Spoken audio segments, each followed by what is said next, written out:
সুপ্রিয় শিক্ষার্থীরা, কেমন আছো তোমরা? আশা করছি ভালো আছো। বাসায় নিশ্চয়ই ঠিকমতো পড়াশোনা করছো। একদমই কিন্তু গাফিলতি করা যাবে না। তোমরা নিশ্চয়ই ইতিমধ্যে জেনে গেছো তোমাদের কিন্তু পরীক্ষা হবে। এই মাসের শেষ সপ্তাহেই পরীক্ষা হতে পারে। আর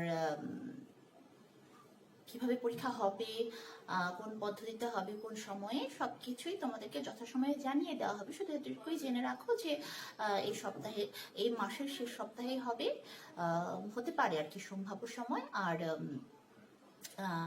এমসিকিউ পদ্ধতিতে পরীক্ষা অনুষ্ঠিত হবে এবং অবশ্যই তা অনলাইনে। আর কিভাবে কি সবকিছুই তোমাদের প্রক্রিয়াতে তোমাদেরকে যথাসময়ে জানিয়ে দেওয়া হবে। চলো এখন আমরা পড়ায় যাই। আজকে আমরা ব্যাকরণের নতুন একটি বিষয় শিখব, ক্লাস করব, সেটি হচ্ছে উপসর্গ। প্রথমে আমরা কিছু শব্দ দেখি, শব্দগুচ্ছ দেখি। দেখো এখানে দেখো, ভাত একটি শব্দ, সঙ্গে আছে প্রভাত, নাম, সুনাম, লাজ, নীলাজ, বাঙালি, অবাঙালি, জয়, পরাজয়। ভাত আমাদের একটি খাবারের নাম, আর প্রভাত এটার মধ্যে পার্থক্য কি হচ্ছে, দেখো এর শুরুতে আমরা একটি প্রযোগ করে, দেখো কিন্তু আর খাবার থাকছে না, আমাদের প্রাতঃকাল বা ভোরবেলা বোঝাচ্ছে। নামের সঙ্গে আমরা সুযুক্ত করে সুনাম, খ্যাতি অর্থে, ভালো অর্থে বোঝানো হচ্ছে। লাজ, লজ্জা, আর নীলাজ হচ্ছে লজ্জা নেই। বাঙালি জাতি বোঝাচ্ছে, এর শুরুতে আমরা অযোগ করে অবাঙালি মানে বাঙালি জাতির বাইরে অন্যান্য জাতিকে বোঝাচ্ছে। জয় একটি শব্দ, বিজয়ী হওয়া। পরাজয় মানে হচ্ছে হেরে যাওয়া। এই যে দেখো, এই শব্দগুলোর শুরুতে আমরা কিছু যোগ করেছি, প্র, সু, নি, অ, পরা। এগুলো যোগ করে দেখো, প্রথম শব্দটির সঙ্গে পরের শব্দটি কিন্তু অর্থগত কিছু পরিবর্তন হয়ে গেল না? তো কিন্তু দেখো অর্থগত কিছু পরিবর্তন হলো, কিন্তু যদি আমি এগুলোকে আলাদা করে লিখি, প্র, সু, নি, অ, পড়া, এগুলো কি আলাদা করে কোনো অর্থ প্রকাশ করতে পারছে? পারছে না। এই যে শব্দাংশগুলো কোনো ধাতু বা নাম শব্দের পূর্বে বসে কি হলো, সেই শব্দটির অর্থগত কিছু পার্থক্য করে দিল, নতুন কিছু পরিবর্তন হলো। এই যে শব্দাংশগুলো, এগুলোই হচ্ছে উপসর্গ। উপসর্গ শব্দটিকে যদি আমরা ভাঙি তাহলে আমরা কি পাই, চলো দেখি।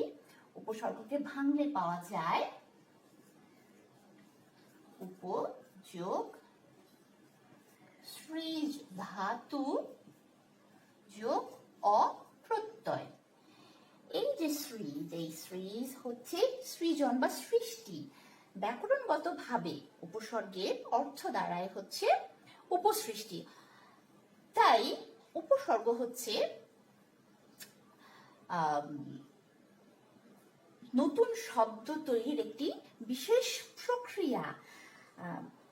বাংলা ভাষায় এমনই, এই প্র, সু, নি, অ, পড়া এরকম দেখলাম। তো এছাড়াও আরো অনেক শব্দাংশ আছে যেগুলো কি হয়, ধাতু বা শব্দের পূর্বে ব্যবহৃত হয়, কিন্তু স্বাধীনভাবে বা স্বাধীন পদ হিসেবে বাক্যে ব্যবহৃত হতে পারে না।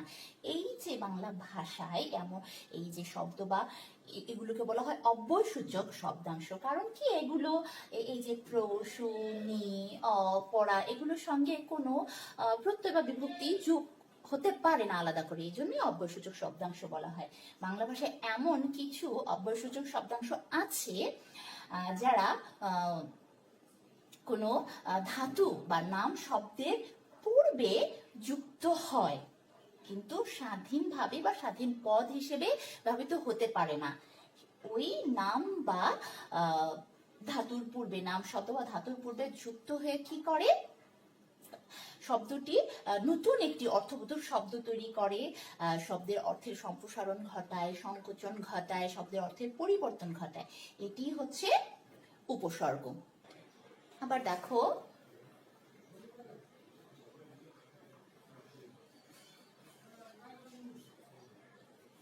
প্রগতি বা প্রণাম যদি বলি, গতির শুরুতে প্রযুক্ত হয়েছে, নামের শুরুতে প্রযুক্ত হয়েছে। প্রগতি মানে কি? সামাজিক অগ্রগতি বা সমৃদ্ধি। প্রণাম হচ্ছে নামের সঙ্গে, নাম তার সঙ্গে প্রযুক্ত হয়ে প্রণাম কি হলো? অভিবাদন বা নমস্কার বোঝায়। তো এই যে দেখো, আমরা দেখলাম যে শব্দের কিন্তু অর্থের দোটনা সৃষ্টি করছে। আবার উপসর্গ কখনো কখনো কি করে যে শব্দের অর্থ কিন্তু পুরো বদলে দিতে পারে। যেমন দেখো, যে নাম এর পূর্বে যদি সুযুক্ত করি, সুনাম, আবার নাম এর পূর্বে যদি বদ উপসর্গ যুক্ত করি, দেখো পুরো অর্থ পাল্টে গেল না? এখানে সুনাম খ্যাতি অর্থে, বদনাম মানে নেতিবাচক ভাবে দুর্নাম বোঝাচ্ছে। তো এভাবে উপসর্গ একদম শব্দের অর্থ পুরো বদলে দিতে পারি। তাহলে আমরা কি বলতে পারি? যে যেসব অপরসূচক শব্দাংশ ধাতু বা নাম শব্দের পূর্বে বসে কি করতে পারে? নতুন শব্দ গঠন করে কি করতে পারে? শব্দের অর্থের সম্প্রসারণ ঘটাতে পারে, সংকোচন ঘটাতে পারে, শব্দের অর্থের পরিবর্তন করতে পারে। তাই হচ্ছে উপসর্গ। এই যে আমরা দেখলাম যে উপসর্গ কি, এর থেকে কিন্তু আমরা উপসর্গের কাজ ও বুঝতে পেরেছি কি? এর মধ্যে কিন্তু বোঝা যায় যে উপসর্গের কাজটা কি। উপসর্গের কাজ হচ্ছে, আমরা বলতে পারি, উপসর্গ নতুন অর্থবোধক শব্দ তৈরি করে,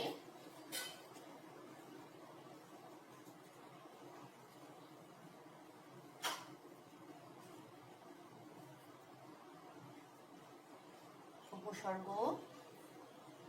শব্দের অর্থের সম্প্রসারণ করে,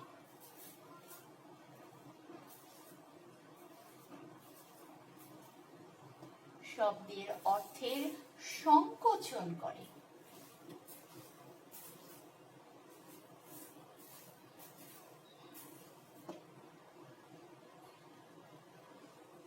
শব্দের